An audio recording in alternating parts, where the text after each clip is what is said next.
Next topic है physical change and chemical change. To understand the difference between a pure substance and a mixture, let us understand the difference between physical change and chemical change. अगर हमें difference देखना है किसके बीच में, एक pure substance और एक मिक्सचर के बीच में, तो हमें फर्स्टली क्या अंडरस्टैंड करना पड़ेगा कि फिजिकल चेंज और केमिकल चेंज में क्या डिफरेंस होता है. सो चैप्टर नंबर 1 में हमने देखा था फिजिकल प्रॉपर्टीज ऑफ मैटर. ठीक है, कि मैटर की फिजिकल प्रॉपर्टीज क्या है, वो दिखने में कैसा है, उसकी हार्डनेस कैसी है, ठीक है, फ्लूइडिटी कितना फ्लो हो सकता है, ठीक है, क्या उसका मेल्टिंग पॉइंट है, क्या बॉइलिंग पॉइंट है. So the inter conversion of state of a physical change, because these changes occur without change in composition and chemical nature. ठीक है, कि स्टेट्स का इंटर कन्वर्जन मतलब सॉलिड से लिक्विड में चेंज करना या लिक्विड से गैस में चेंज करना, ठीक है, कन्वर्ट करना उसके एक स्टेट को दूसरे स्टेट में, ठीक है, ऐसे चेंज क्या है, फिजिकल चेंज है, क्योंकि उसमें क्या हो रहा है, केमिकल कॉम्पोजिशन या फिर केमिकल नेचर जो है सेम रहता है, उसका कॉम्पोजिशन यानी कितने अमाउंट में एक सॉलिड या लिक्विड प्रेजेंट है वो सेम रहता है. चेंज क्या है यहाँ पर ये देखना है हमें. सो फर्स्टली फिजिकल चेंज और केमिकल चेंज को हम एग्जांपल से देखते हैं कि वो कैसे डिफ्रेंशिएट हो पाते हैं. ठीक है, अगर मैंने एक प्लेट ली, ठीक है, और उसको तोड़ दिया, ठीक है, तो मुझे छोटे छोटे प्लेट के पीसेस मिल जाएंगे. ठीक है, तो वो ये चेंज यानी प्लेट का टूटना, ये चेंज क्या होगा, फिजिकल चेंज, क्योंकि पहले मुझे पूरी प्लेट नजर आ रही थी सर्कल में, ठीक है, अब मुझे छोटे छोटे पीसेस दिख रहे हैं अलग अलग शेप्स के. तो ये क्या है, फिजिकल चेंज, क्योंकि वो दिखने में चेंज हो गई है, मुझे कोई नया सब्सटेंस नहीं मिला है, कोई नई चीज नहीं मिली है.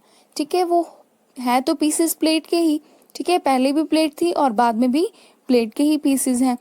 सो ये चेंज क्या था, एक physical change.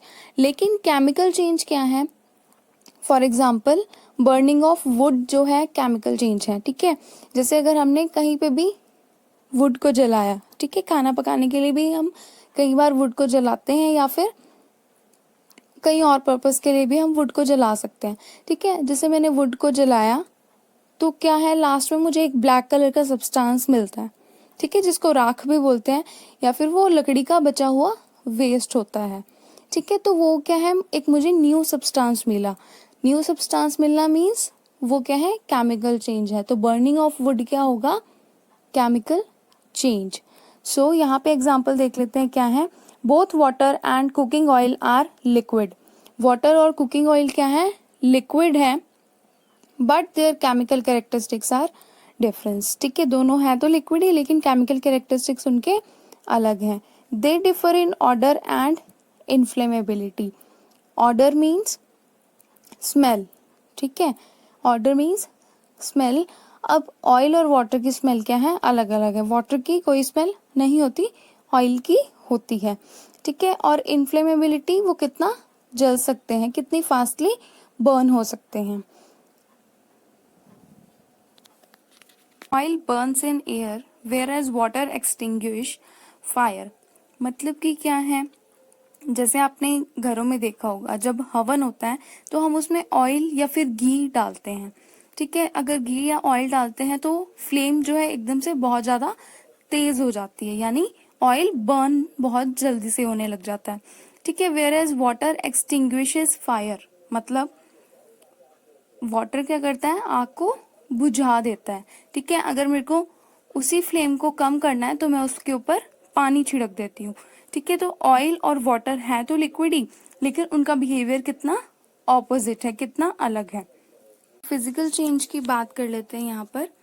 Ice and water vapour all look different and display different physical properties, but they are chemically same. ठीक है, आइस, वाटर और वाटर वेपर्स क्या है, दिखने में तो अलग हैं लेकिन उनकी केमिकल प्रॉपर्टीज जो है सेम है. नेक्स्ट पॉइंट क्या है, फिजिकल चेंजेस आर रिवर्सिबल. वो वापस से रिवर्स हो सकते हैं. फिजिकल चेंज कैसे, मतलब अगर मैंने सॉलिड को लिक्विड में चेंज किया, ठीक है, तो मैं वापस से लिक्विड को कूल करके क्या है, उसको सॉलिड बना सकती हूँ. ठीक है, जैसे मेरे पास आइस थी, ठीक है, आइस को मैंने क्या करा, रूम टेम्परेचर पे रखा तो मुझे लिक्विड मिल गया यानी वाटर मिल गया, और वाटर को फिर से कूल करेंगे तो आइस मिल जाएगी। तो ये क्या है, रिवर्सिबल। ठीक है, वाटर से मेरे को दोबारा से आइस मिल जाएगी या आइस से मुझे दोबारा वाटर मिल जाएगा। तो ये क्या है, रिवर्स हो सकता है चेंज। ठीक है, अब बात करते हैं केमिकल चेंज की। So during this process, one substance reacts with another to undergo a change in chemical composition. अब केमिकल चेंज में क्या हो रहा है कि एक सब्सटेंस जो है दूसरे सब्सटेंस के साथ रिएक्ट होता है और हमें एक न्यू सब्सटेंस मिलता है। ठीक है, और उसी केमिकल कॉम्पोजिशन में चेंज आता है। ठीक है, chemical change brings change in chemical properties of matter and we get a new substance. हमें एक न्यू सब्सटेंस देखने को मिलता है। ठीक है, chemical changes are irreversible. So chemical changes irreversible कैसे हैं? जैसे कि मैंने आपको बताया था बर्निंग ऑफ वुड। ठीक है, अब वापस से अगर मैंने वुड को जलाया तो मुझे राख मिली या ब्लैक कलर का सब्सटेंस मिल गया न्यू। अब उस ब्लैक कलर के सब्सटेंस से क्या मुझे वापस वुड मिल जाएगी? ऑब्वियसली कभी भी मुझे वुड नहीं मिल सकती। नेक्स्ट क्वेश्चन क्या है, during burning of a candle both physical and chemical changes takes place. ठीक है, जब कैंडल जलती है तो फिजिकल चेंज और केमिकल चेंज दोनों होते हैं। ठीक है, अब वो हमसे क्वेश्चन क्या पुट कर रहे हैं, कैन यू डिस्टिंग्विश दीज, यानी दोनों को बता सकते हो कि कैसे फिजिकल चेंज हो रहा है और कैसे केमिकल चेंज हो रहा है। सो ये क्वेश्चन जो है एग्जाम में भी आपसे पूछा जा सकता है कि बर्निंग ऑफ कैंडल क्या है, दोनों कैसे हैं, उसमें दोनों चेंजेस कैसे हो रहे हैं, फिजिकल चेंज भी और केमिकल चेंज भी। सो देख लेते हैं इसका क्या आंसर है।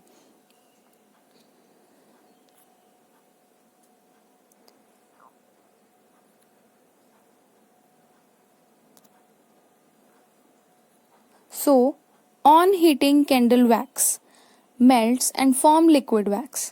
ठीक है, जब कैंडल जल रही है तो कैंडल की जो वैक्स है यानी मोम है वो क्या है, मेल्ट होनी स्टार्ट हो जाती है फ्रॉम लिक्विड वैक्स। ठीक है, और क्या बना देती है, लिक्विड वैक्स बना देती है। It is a physical change. ठीक है, फिजिकल चेंज है क्योंकि सॉलिड किस में कन्वर्ट हो रहा है, लिक्विड में, यानी वैक्स जो है किस में कन्वर्ट हो रही है, लिक्विड वैक्स में। So it is a physical change since it again turns into solid wax on cooling। ठीक है, this is a reversible change. तो ये चेंज क्या था, रिवर्सिबल चेंज था।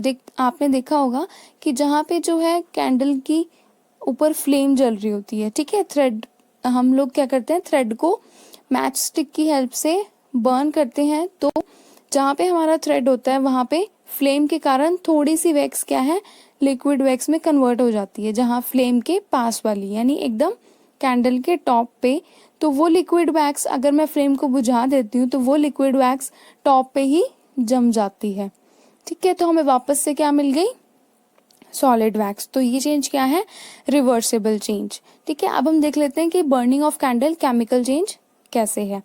When you light a candle the wax present near the wick will melt. ठीक है, यानी जो थ्रेड है उसका जिसको हम बर्न करते हैं वो क्या है, जो भी हमारी कैंडल बर्न हो रही है, ठीक है, उससे क्या है, सॉलिड वैक्स किस में कन्वर्ट हो रही है, लिक्विड वैक्स में। ठीक है, और वो विक क्या कर रहा है, यानी वो थ्रेड क्या कर रहा है, लिक्विड वैक्स को एब्जॉर्ब कर रहा है। The liquid wax vaporises due to the heat produce by the flame. और फ्लेम की वजह से क्या है, लिक्विड वैक्स वेपराइज हो रही है यानी उसके वेपर्स बन रहे हैं। This wax vapours near to the flame burns and give new substances. ठीक है, तो ये वैक्स वेपर क्या कर रहे हैं, बर्न होने के कारण क्या हमें न्यू सब्सटेंस मिल रहा है, कार्बन डाइऑक्साइड, हीट और लाइट। ठीक है,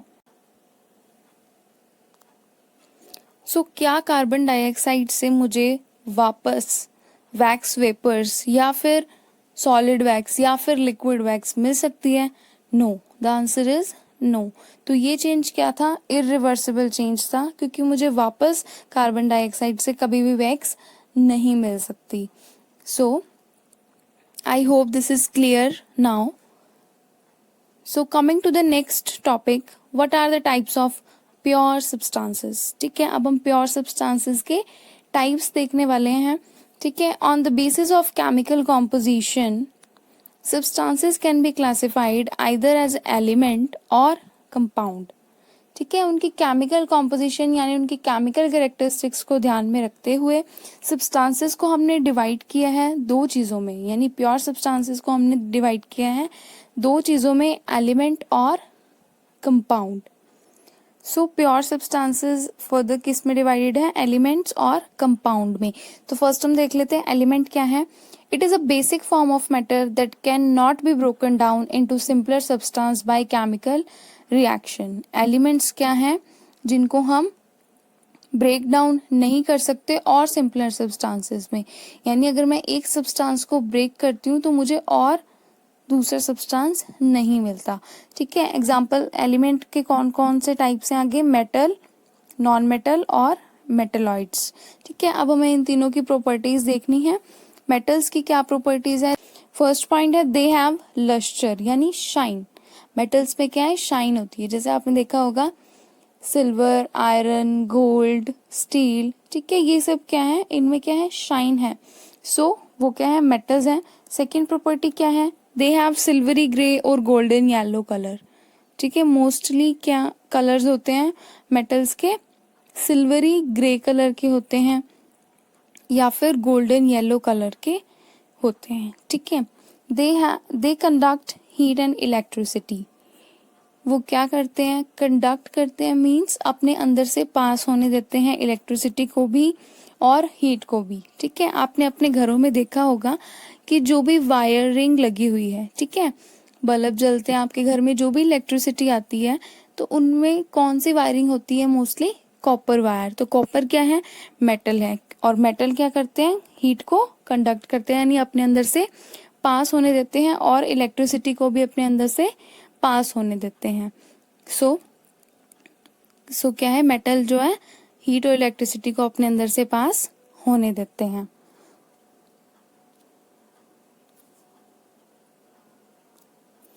सो नेक्स्ट देख लेते हैं हम. नेक्स्ट प्रॉपर्टी क्या है मेटल की, दे आर डक्टाइल. अब डक्टाइल मीन्स क्या है, can be drawn into wires. ठीक है, मैं उनकी पतली पतली वायर्स बना सकती हूँ मेटल्स की. ठीक है, आपने देखा होगा कि वायर्स होती हैं बहुत सारे मेटल्स की.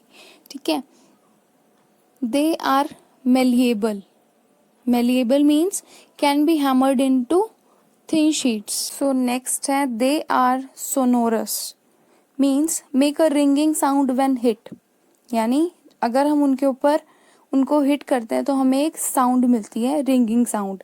जैसे कि आपने स्कूल बेल भी देखा होगा, स्कूल बेल भी आयरन की होती है. जब उसको हिट करते हैं हम हैमर के साथ तो बहुत तेज साउंड प्रोड्यूस होती है. यानी मेटल्स जो होते हैं सोनोरस होते हैं, मीन्स उनमें से आवाज आती है अगर हम उनको हिट करते हैं. एग्जाम्पल्स क्या हैं इनके, silver, copper, iron, sodium etcetera.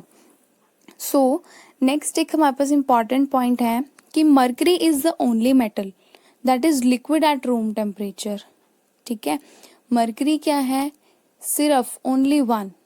ठीक है, सिर्फ एक ही ऐसा मेटल है जो लिक्विड रहता है रूम टेम्परेचर पे. बाकी सारे क्या हैं, सॉलिड होते हैं रूम टेम्परेचर पे. देखा होगा आपने सिल्वर, कॉपर, आयरन, ये सब सॉलिड ही होते हैं. अगर हम इन्हें मेल्ट करना चाहते हैं तो हमें बहुत ज़्यादा हीट जो है इनको हीट अप करना पड़ता है. लेकिन मरकरी एक अकेला ऐसा मेटल है जो रूम टेम्परेचर पे यानी बिना हीट किए ही वो क्या है, लिक्विड है. ठीक है, नेक्स्ट देख लेते हैं हम नॉन मेटल्स की क्या प्रॉपर्टीज होती हैं. First is they display a variety of colours. ठीक है, ये बहुत सारे कलर्स में अवेलेबल होते हैं नॉन मेटल्स. ठीक है, they are poor conductor of heat and electricity. अब नॉन मेटल्स क्या है, पुअर कंडक्टर होते हैं हीट और इलेक्ट्रिसिटी के. पुअर कंडक्टर मीन्स वो अपने अंदर से हीट और इलेक्ट्रिसिटी को पास नहीं होने देते. ठीक है, so third point is they are not lustre, sonorous, malleable. अब इन तीन चीज़ों के बारे में हमने पढ़ा था कि ना तो उनमें शाइन होती है, ना ही वो कोई साउंड प्रोड्यूस करते हैं हीट करने पे, और ना ही हम उनकी थिन यानी बहुत पतली सी शीट्स उनकी बना सकते हैं। ठीक है, एग्जाम्पल क्या है नॉन मेटल के? हाइड्रोजन, ऑक्सीजन, कार्बन, कोल, क्लोरीन एक्सेट्रा। ठीक है, नेक्स्ट देख लेते हैं मेटलॉइड्स। मेटलॉइड्स के बारे में हमें बहुत ज़्यादा नहीं देखना है, सिर्फ डेफिनेशन ही सफिशिएंट है। Some elements have intermediate properties between those of metals and non metals, they are called metalloids. ठीक है, मेटलॉइड्स क्या हैं? जिनकी प्रॉपर्टीज क्या है? इंटरमीडिएट, यानी मेटल्स और नॉन मेटल की प्रॉपर्टी के बीच में लाई करते हैं, यानी कुछ प्रॉपर्टीज वो मेटल की फॉलो करते हैं और कुछ प्रॉपर्टीज नॉन मेटल की फॉलो करते हैं। सो जो भी ऐसे हमारे पास सब्सटेंसेस होते हैं या फिर एलिमेंट होते हैं, ठीक है, जिनकी प्रॉपर्टीज क्या है? ना तो मेटल की होती हैं सारी, ना ही नॉन मेटल की होती हैं। ठीक है, कुछ मेटल की होती हैं और कुछ नॉन मेटल की प्रॉपर्टीज होती हैं, तो वो क्या होते हैं? Metalloids. For example boron, silicon और जर्मेनियम। ठीक है, सो नेक्स्ट देखते हैं हम कंपाउंड। सो प्योर सब्सटेंस को हमने दो में डिवाइड किया था, एक तो एलिमेंट और एक कंपाउंड। ठीक है, एलिमेंट हमारे पास तीन टाइप के होते हैं, metals, non metals and metalloids. अब हम कंपाउंड्स की बात करते हैं कि कंपाउंड क्या है। A compound is a substance composed of two or more elements chemically combined with one another in a fixed proportion. Means क्या है कि कंपाउंड एक ऐसा सब्सटेंस है जो दो या दो से ज़्यादा एलिमेंट से मिलके बना होता है। ठीक है, एलिमेंट क्या है? मेटल, नॉन मेटल और metalloids.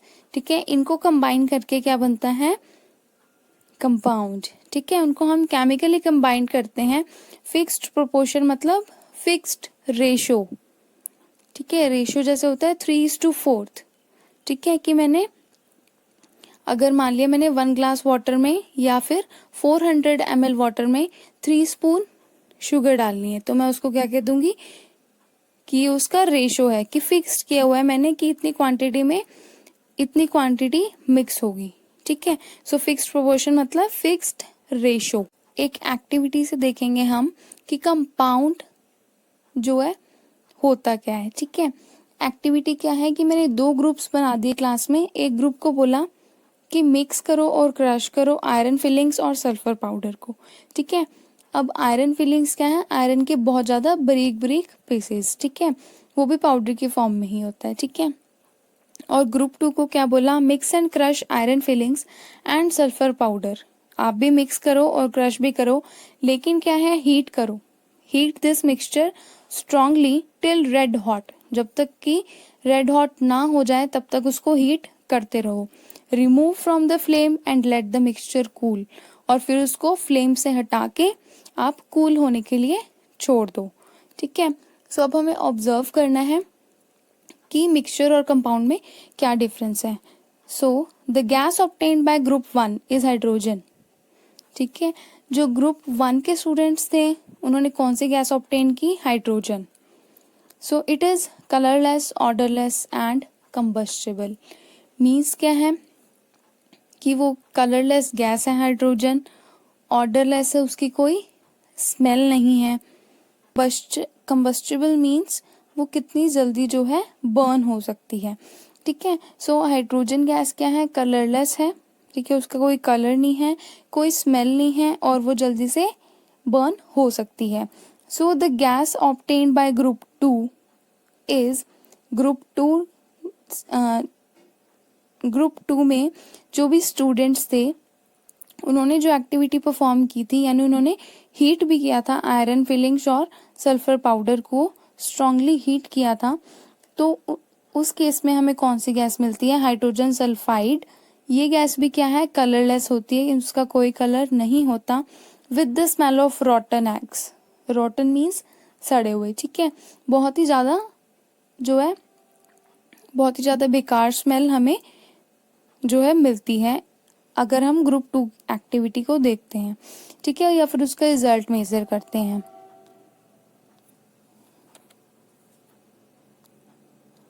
So note that the products obtained by both the groups show different properties. ठीक है, आपने नोट किया होगा कि जो भी दो एक्टिविटीज हुई थी उसमें क्या है, डिफरेंट प्रॉपर्टीज थी, दो the starting elements were same. Starting elements तो सेम ही थे, दोनों ही ग्रुप्स को हमने सल्फर पाउडर दिया था और आयरन फिलिंग्स दी थी, दोनों के पास सेम थे, लेकिन बस एक ने क्रश किया था सिर्फ और मिक्स किया था और दूसरे ग्रुप ने हीट अप भी किया था। The material obtained by group 1 is a mixture of to substances. तो ग्रुप 1 से जो हमें मिला है वो क्या है, मिक्सचर है दो सब्सटेंसेस का। The substances given are the elements iron and sulphur. ठीक है, so the properties of a mixture are same as that of its constituents। मतलब कि उस मिक्सचर की प्रॉपर्टीज जो हैं सेम होंगी उसके कंस्टिट्यूएंट एलिमेंट से, यानी जिनसे मिलके वो मिक्सचर बना है। आयरन और सल्फर की जो भी प्रॉपर्टीज होंगी मिक्सचर की भी वही प्रॉपर्टीज होंगी, दोनों की मिलाकर। ठीक है, the material obtained by group second is a compound. ठीक है, जो ग्रुप सेकंड से हमें जो मटेरियल मिला है वो क्या है, कंपाउंड है, और जो ग्रुप 1 से मिला था वो क्या है, सिर्फ मिक्सचर है। ठीक है, on heating the two elements strongly we get a compound which has totally different properties as compare to the group 1। ठीक है, अगर हम उसको हीट करते हैं दो एलिमेंट्स को स्ट्रांगली तो हमें क्या मिलता है, कंपाउंड। ठीक है, और जो उसकी प्रॉपर्टीज क्या है, टोटली डिफरेंट है, किससे, आयरन और सल्फर से। था तो उनके पास भी आयरन और सल्फर, लेकिन मिक्सचर की प्रॉपर्टीज क्या है, सेम रही। उसके अंदर दो एलिमेंट्स थे, आयरन और सल्फर। ठीक है, तो आयरन और सल्फर की प्रॉपर्टीज को मिला के ही मिक्सचर की प्रॉपर्टीज बन गई। लेकिन यहाँ पे जो कंपाउंड हमें मिला है उसकी प्रॉपर्टीज जो है आयरन और सल्फर से बहुत ज्यादा डिफरेंट है।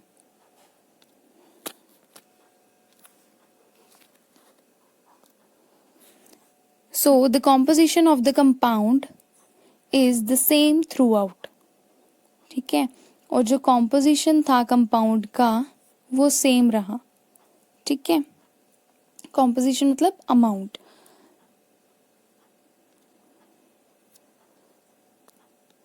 सो डिफरेंस देख लेते हैं हम, मिक्सचर और कंपाउंड में क्या डिफरेंस है। एलिमेंट्स और compounds just mix together to form mixture. ठीक है, एलिमेंट्स और कंपाउंड्स क्या है, अगर सिर्फ मिक्स हो जाए तो भी एक मिक्सचर को बना देंगे। And no new compound is formed. ठीक है, कोई नया कंपाउंड फॉर्म नहीं हो रहा। अगर वो एक जस्ट अ मिक्सचर है तो हम उसको क्या कहेंगे कि वो मिक्सचर है। ठीक है, elements react to form a new compound. ठीक है, जब मेरे पास दो चीजें हैं, मैं उनको हीट कर रही हूँ या कुछ और कर रही हूँ, फोर्स लगा रही हूँ, मुझे एक न्यू कंपाउंड मिल रहा है तो वो क्या होगा, न्यू सब्सटेंस मिल रहा है तो वो क्या होगा, compound. So a mixture has a variable composition. अब मिक्सचर में कॉम्पोजिशन जो है वेरी कर सकती है। मिक्सचर में कॉम्पोजिशन कैसे वेरी कर सकती है कि आप जो है आयरन फिलिंग्स को ज़्यादा ले लो, ठीक है, और सल्फर पाउडर को थोड़ा कम ले लो, तो भी क्या है, मिक्सचर तो बनेगा ही। लेकिन the composition of each new substance is always fixed. और कॉम्पोजिशन जो है न्यू सब्सटेंस की हमेशा फिक्स्ड रहती है, सेम रहती है। तो दो मैं जो एलिमेंट्स लूंगी वो फिक्स्ड प्रोपोर्शन यानी फिक्स्ड रेशो में लूंगी। ठीक है, जैसे कि हमने डिफाइन में पढ़ा था। So a mixture shows the properties of the constituent substance. ये पॉइंट भी हमने पहले देख लिया था। The new substance has totally different properties, ये भी हम पढ़ चुके हैं। The constituents can be separated far easily by physical method. अब वो मिक्सचर है, उसमें दो चीज़ें मिक्स हो रखी हैं तो मैं उनको फिजिकली सेपरेट कर सकती हूँ, लेकिन कंपाउंड को मैं फिजिकली सेपरेट नहीं कर सकती। मुझे कुछ रिएक्शंस या कुछ इलेक्ट्रोकेमिकल या इलेक्ट्रिसिटी या फिर हीट या फिर कोई और मेथड यूज़ करके मुझे उनके कंपोनेंट्स को अलग करना होगा। ऐसे मुझे उनके कंपोनेंट्स जो हैं नहीं मिलेंगे वापस। सो मैटर हमने फर्स्ट चैप्टर में पढ़ा था, सॉलिड, लिक्विड और गैस दो टाइप्स के हैं, प्योर सब्सटेंस और मिक्सचर में डिवाइडेड है वो। प्योर सब्सटेंस हमने अभी पढ़ा, दो टाइप्स के होते हैं, एलिमेंट्स और कंपाउंड्स। और मिक्सचर हमने जो है स्टार्टिंग में पढ़ा था, दो टाइप्स के होते हैं, होमोजीनियस और हेट्रोजीनियस। ठीक है, यहाँ पर उनकी डिफाइंस और कुछ एग्जांपल्स दिए गए हैं, उनको आप इजीली रीड कर सकते हो बुक से। लास्ट चैप्टर में, चैप्टर के लास्ट पेज पर आपको ये डायग्राम मिल जाएगा, वहाँ से आप इजीली पढ़ सकते हो। So thank you everyone.